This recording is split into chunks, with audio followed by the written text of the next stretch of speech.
কেমন আছিস? এই তো কোনো মতে। তুই কেমন আছিস? এই গরমে কি আর ভালো থাকা যায়? তা ঠিক বলছিস। দিন দিন যে গরম বাড়তেছে, এতে সুস্থ থাকাই সম্ভব না রে।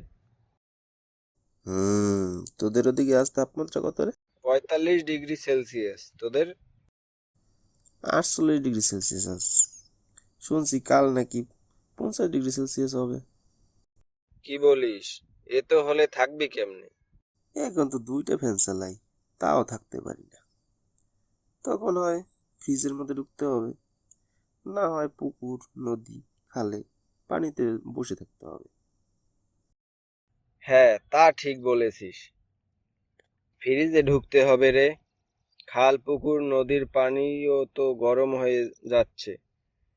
তাতে তো থাকতে পারতেছি না। হুম, তা ঠিক বলছিস। কিন্তু একটা জিনিস দেখছিস যে কারেন্ট যে এতবার যায় আসে, একটু ফ্যানের নিচে যে বসবো তাও পারি না। হুম, গরমের দিনে তো তাই কারেন্টও আমাদের সাথে মজা করে। হুম, ঠিক বলছিস। এ তো গরম বাড়ার কারণ চিন্তা করে দেখছিস কোন সময়? না, সেটা তো চিন্তা করি নাই তেমন। তুই দেখছিস? হুম, এর মূল কারণ আমরাই।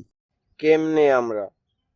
এই যে আমরা প্রতিনিয়ত বন জঙ্গল কেটে বাড়িঘর, কলকারখানা বানাই, এতেই তো হয়। এতে কেমনে? দেখ, আমরা যে গাছ কাটি, এই গাছ আমাদের অক্সিজেন দেয় আর বৃষ্টি ও পরিবেশ ঠান্ডা রাখতে সাহায্য করে। আর অন্যদিকে কলকারখানার যেসব বর্জ্য বের হয় তা আমাদের পরিবেশকে দূষিত করে আর ক্ষতি করতেই থাকে। তা ঠিক। এতে গরম কেমনে বাড়ে? এই যে গাছ পরিবেশে কার্বন ডাই অক্সাইড গ্রহণ করে আর ক্ষতিকর পদার্থ পরিশোধিত করে।